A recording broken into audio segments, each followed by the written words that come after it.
Hello and welcome to Monday Money Moments with myself, your host, Dana Miller of Executive Financial Insights. And with the great resignation that is happening, we need to determine whether or not we should bring in replacements in the form of consultants or on-site and on payroll staff.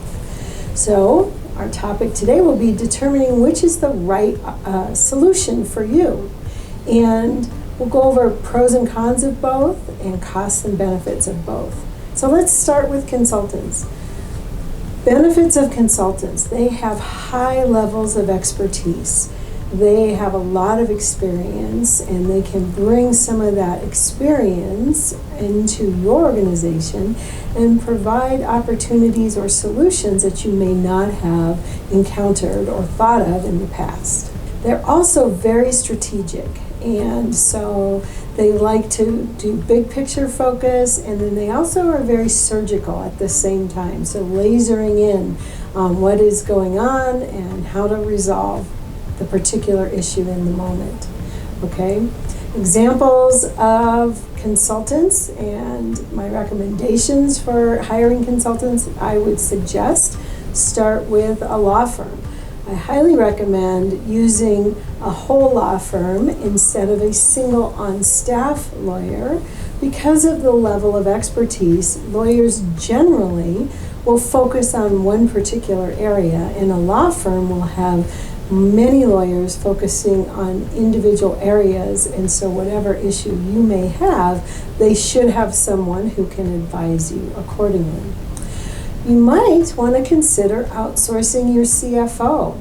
That's another opportunity to bring in, if you don't have the need for a full-time CFO at this point in your organization.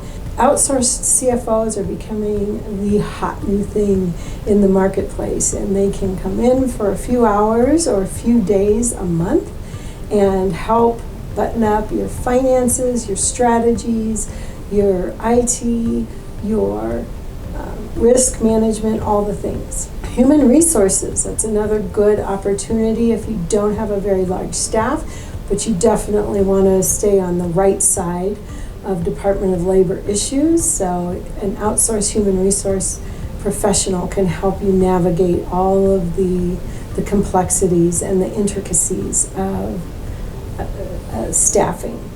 A marketing firm, again, similar to a law firm, there's lots of specialization in marketing. Do you want social media? Do you want print? Do you want online? Do you want TV, radio? Marketing is another good opportunity for an outsourced firm. IT is another great one because, again, IT can be very specialized, and there's a lot going on, and making sure that you've got all the resources that you need, from someone to set up your computers to making sure you're in the cloud, making sure that you don't have fraud or opportunities for bad guys to get into your computers. Insurance brokers, of course, they are wonderful, and they are once a year kind of outsourced people that may be of assistance for you.